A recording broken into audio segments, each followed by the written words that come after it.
За сайн байцгаана ингээд та бүхэндээ Tech Time нэвтрүүлгийн 2 дахь дугаар хүрэхэд бэлэн болоод байна. Энэ удаагийн дугаар дээр бид та бүхэндээ одоо цоошноор худалдаа авсан гар утсан дээрээ хэрхэн яаж анхны тохиргоо хийж ашиглахад бэлэн болох вэ гэсэн зааврыг товчхон хүрэхээр бэлдээд байна. Манай дэлгүүр дээр худалдаалагддаг Redmi болон OnePlus брендийн гар утсан дээр товчхон тохиргоо хийж та бүхэнд харуулъя. За энэ миний гар дээр яг одоо Redmi Note 10 утас ирсэн байна. За ингээд энэ утас маань цоошноор асахтаа яг энэ хүү дэлгэцтэй асна. Эндээс цаашаа хэрхэн яаж үргэлжлэхийг хамтдаа харцгаая. За ингээд Mi болон Redmi брендийн утасууд асангуудаа яг энэ хүү дэлгэц харагддаг. За энэ нь болохоор ерөөдөө хизээ үйлдвэрлэгдсэн гар утас гэдгээсээ шалтгаалаад MIUI 12, 11 гэх мэтчлэн системийн хувилбарууд бол янз бүр байдаг. За ингээд MIUI 12 систем дээр тохиргоогоо хийж эхлүүлэх зааварчилгааг хүргье. За ингээд мэдээж эхний дараагийн алхам руу шилжинэ. За эндээс хэлний сонголт. Та бүхэн бас гар утсаа илүү сайн мэддэг хэл ч юм уу, англи хэлээс илүү сайн та одоо чех хэл, за эсвэл одоо ямар ч хэлүүдийн солонгос хэл, хятад хэлээр илүү сайн ойлгож ашигладаг бол эсвэл орос хэлээр ч юм уу тэгж ашигладаг бол та бүхэн хэлээ сонгох боломжтой. За миний хувьд бол мэдээж англи хэл илүү ойлгомжтой байдаг болохоор англи хэлээ сонгоод явна. За ингээ англи хэлээр үргэлжлүүлье. За мэдээж ашиглалтын region буюу бүсчлэл гэж ярьдаг.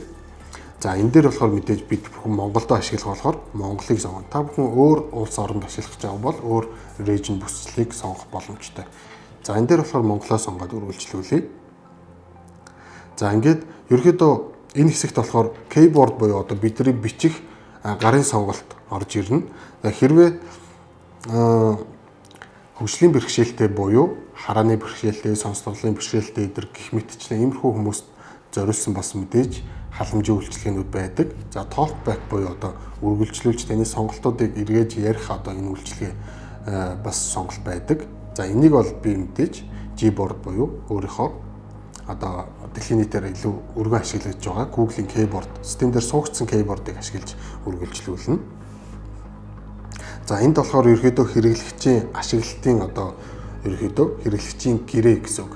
За энэ гэрээг та зөвшөөрсөөр энэ утсыг ашиглахад ийм нөхцөл шаардлагууд байдгийг би хүлээн зөвшөөрж байна гэсэн утгатай одоо энэ доотлын чекийг сонгож өгнө. За дараагийн алхам. За та гар утсандаа мэдээж SIM карт хийсэн байх шаардлагатай. Яг одоо би болохоор SIM хийгээгүй болохоор энэ үйлдэлийг алгасч болно. Хэрвээ та SIM-ийг хийгсэн байгаа тохиолдолд энэ утас маань танаас SIM дээр байгаа пин кодыг асуув. Пин кодоо хийгээд үргэлжлүүлнэ гэсэн үг. За энэ дээр болохоор та бүхэн дата SIM 1-р картн дээр одоо дата SIM ашиглана. За 2-р картн дээр зөвхөн мессеж үйлчилгээгээр ашиглана.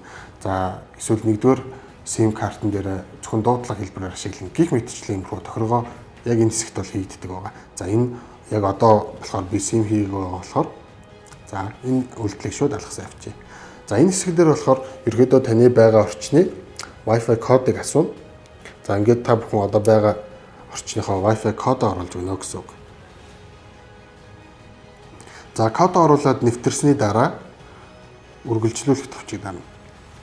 За ингээд таны утас ашиглахад бэлэн болж ойр зүрийн хаягийн холболт эдрээ хийхэд тохируулагдаж за нэг хэсгийн хугацаанд энэхүү хэсэг маань харагдаж уншина гэсэн үг.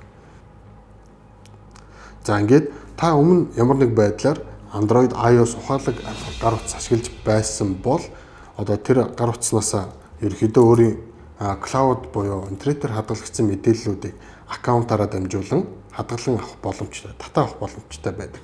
За ингээд үргэлжлүүлэх гэх юм бол өмнө ашиглаж исэн Android гар утасаас за эсвэл Gmail хаяг дээр хийгдсэн backup буюу хадгалсан өгөгдлөөс сэргээх, за эсвэл бүр iPhone-ы гар утасаас, Apple-ийн гар утасаас сэргээх гэсэн 3 төрлийн сонголт байдаг.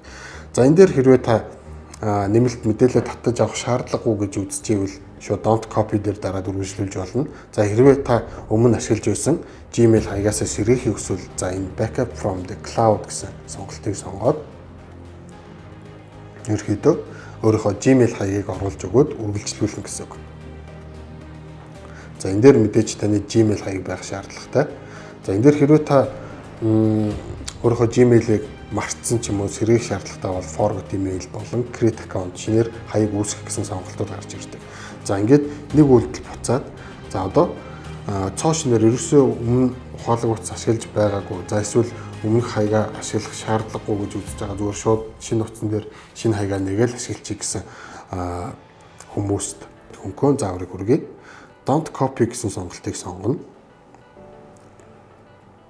За тэгээ энэ хэсэг дээр бол танд одоо өмнөх хаягаа мартсан эсвэл өмнөх хаягаараа ашиглах шаардлагагүй шинээр хаягаа нээчээ гэж байгаа бол create account гэсэн сонголт дээр сонгоно. Мэдээж та өөрөө ашиглах гэж байгаа бол for myself гэсэн сонголтыг сонгоно гэсэн үг. За ингээд таны нэр шаардлагатай болно. За нэр нь хэн бэ?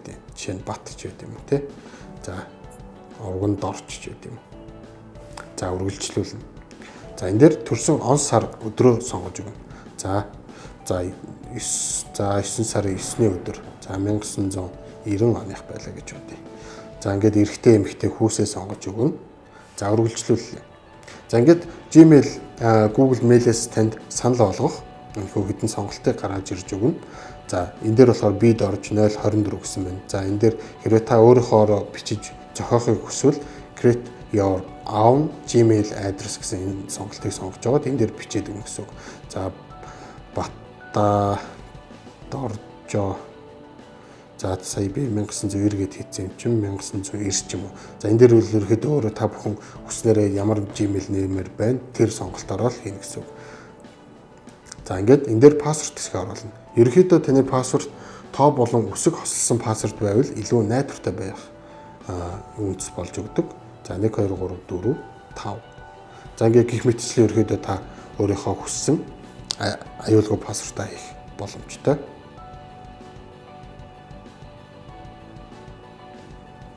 За энэ дээр гар утасны дугаар орж ирнэ. За гар утасны дугаараа та бүхэн өөрийнхөө ашигладаг гар утасны дугаарыг оруулж болно. За ингээд recovery буюу одоо сэргээх хэрвээ та ямар нэг байдлаар өөрийнхөө Gmail-ийн хаягийг пассвортыг мартлаа, сэргээх шаардлага гарлаа гэж бодоход гар утасны дугаараа холбогдсон үед бол танд мэдээж давуу тал болно. Гар утсаараа дамжуулаад сэргээх боломж танд бий болно гэсэн үг. За ингээд энэ үйлчлэгийн нөхцөлийг доор очиод agree буюу уншсан товчийг дарна.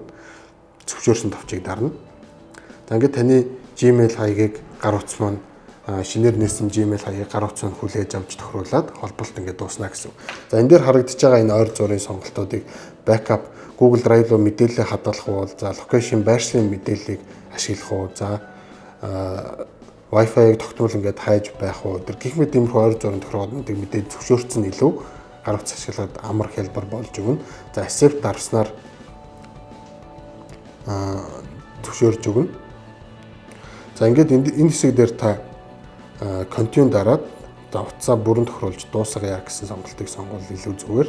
За ингээд энэ хэсэг дээр болохоор ерөөхдөө гар утсыг бол хоолоогоор англи хэлтэй хүн бол илүү сайн удирдах гар утсаа хоолоогоор удирдах OK Google гэсэн одоо үйлдэлээр хоолоогоор удирдах маш олон гоё давуу талууд бий болдог. За энэ дээр мэдээж ерөөхдөө та өөрөө хоолоогоо мэйл хаяг дээр тохируулж уншуулах гэх мэт юм хөө тохиргоо байдаг.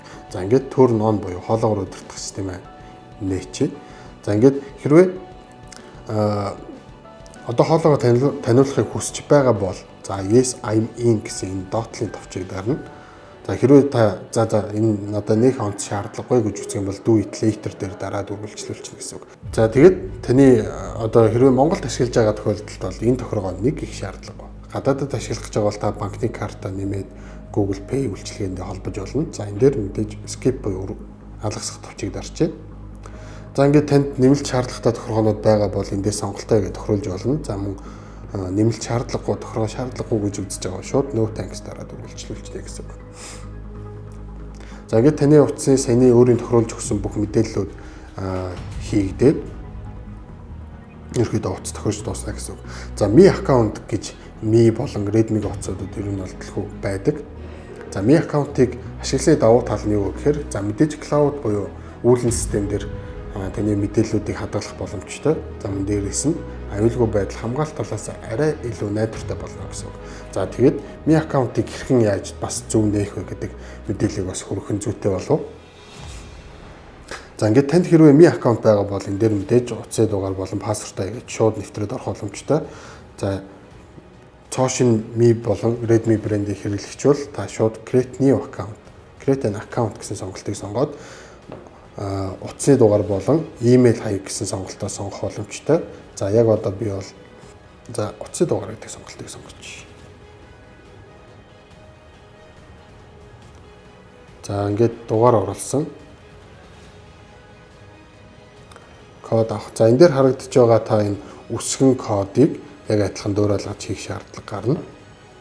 За ML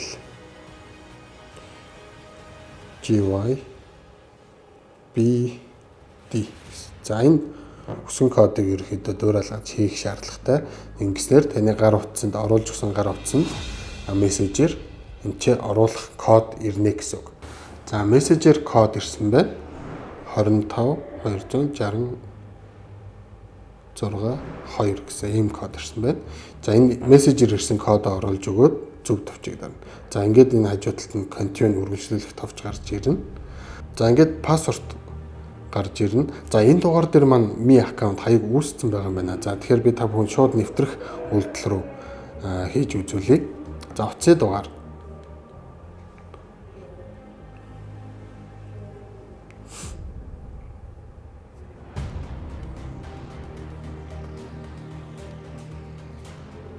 Ерөнхийдөө саяны бүртгүүлэх процесс дээр бол саяны таны миний гарч ирсэнчлэн ерөнхийдөө мессежээр код ирээд үргэлжлүүлэхэд дараад за тэгээд та өөрийнхөө тохируулах пассворд эдрээ оруулаад тэгээд үргэлжлүүлээд таны хаяг нэгтнэ гэсэн үг.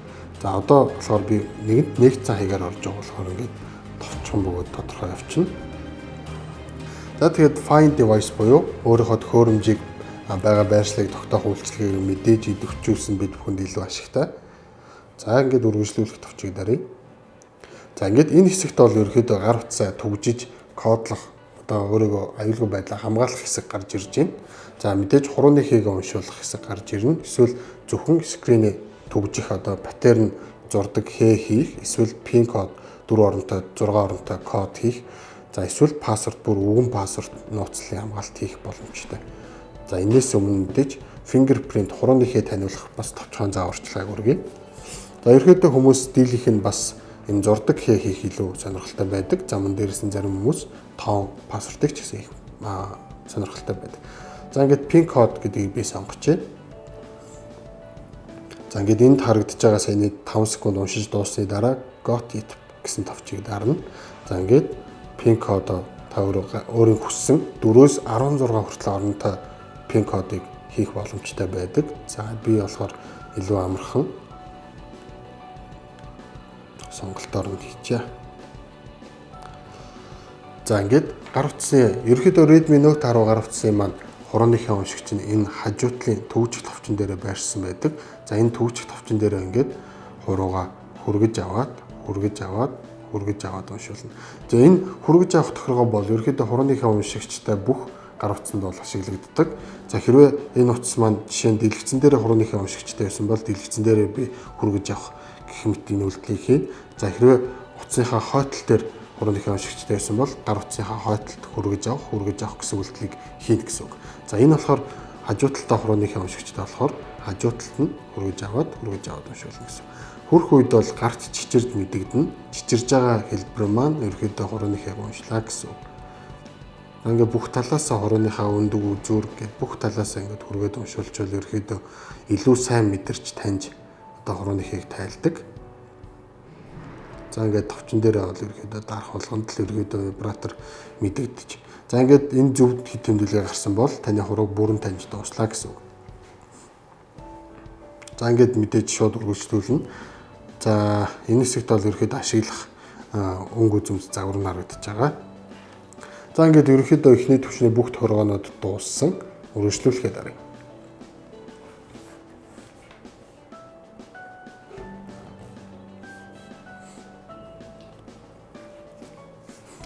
За ингээд бидний одоо ерөнхийдөө утас ашиглахад бэлэн болсон.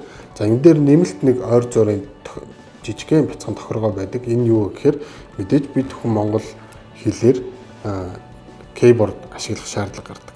За ерөөдөө сүүлийн үеийн загварууд ерөөдөө автоматар шууд дата тохиргоо хийгдэж асдаг болсон байгаа. Энэ бол бидэнд бас маш гоё давуу талыг бий болгодог болсон. Өмнө нь болохоор ерөөдөө утас аваад SIM картаа хийгээд заавал SIM дээр нь датагийн ямар нэг тохиргоо хийдэг байсан бол одоо сүүлийн утсууд бүгдээрээ автоматар шууд дата тохиргоо ороод ирдэг болсон байгаа. За ингээд гар утасныхаа Монгол кейбордыг тохируулахдаа ерөнхийдөө ихэвчлэн монголчууд миний анзаараснаар ерөнхийдөө шууд Play Store руу ороод Монгол кейборд гэж хайгаад татаад аваад тэрийг ашигладаг. Тэр нь бол ерөнхийдөө бас жоохон одоо хоцрогдсон бүдүүлэг гэх юм уу тиймэрхүү байдаг. За одоо ерөнхийдөө additional settings гэсэн л орно. Settings руу ороод за энэ дээд хэсэгт харагдж байгаа language and input гэсэн энэ сонголт байгаа. За энэ дээр сонгоод хамгийн дээдлэлт нь ерөөдөө утасны ашиглах хэл түрүү анх эхэлж яхад сонгож ирсэн. За энд болохоор current keyboard одоогийн ашиглаж байгаа keyboard гэсэн байна. За ингээд энийг болохоор Gboard дээр сонгогдсон байгаа болохоор энэгээр хэвээрээ үлдээн. За Gboard дээр маш олон төрлийн хэл нэмэх боломжтой байдаг. За энийг болохоор manage keyboard гэсэн л ороод Gboard гэсний доотлолт байгаа settings гэсэн дээр орно. За энэ дээр болохоор ашиглах хэлний сонголтууд хамгийн дээдлэл харагдана. Language гэсэн хэсэг дээрээс add keyboard гэсэн байна.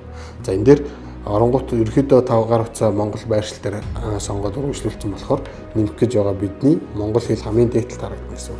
Хэрвээ энэ хамгийн дээдлэлд харагдах бол саяны харагдаж байгаа чагсаалтаас та бүхэн Монгол хэлээс хайж олоод сонгоно гэсэн. За ингээд нэмэх. За ингээд ерөөдөө англи болон монгол keyboard бидний утсанд нэмэгдсэн. За ингээд Gboard дээр ерөөдөө ашиглахад таны бичсэн бичиглийн хэлнүүд одоо жишээ нь англи латин үсгээр та бүхэн бас тохиргоогоо хийгээд хүнтэй одоо мессежээр харилцах үед чинь бичсэн үгнүүд чинь автоматар өөрчлөгдөд айгүй төвөгтэй байдал үүсээд идэг. За энийг хэрхэн яаж хийх вэ гэхээр text correction гэсэн байна. За энэ сонголт руу ороод за энэ хэсгүүд бол ерөөдөө байж ивэл бас илүү зүгээр байдаг. Таны бичиж байгаа үгнүүдийг чинь шууд автоматар таниад гүйцэх одоо ийм давуу тал бий болдог. За эндээс ерөөдөө хамгийн гол тохиргоо нь auto correction буюу автоматар таны бичсэн үгийг засах гэсэн энэ сонголтыг байхгүй болгох гэсэн.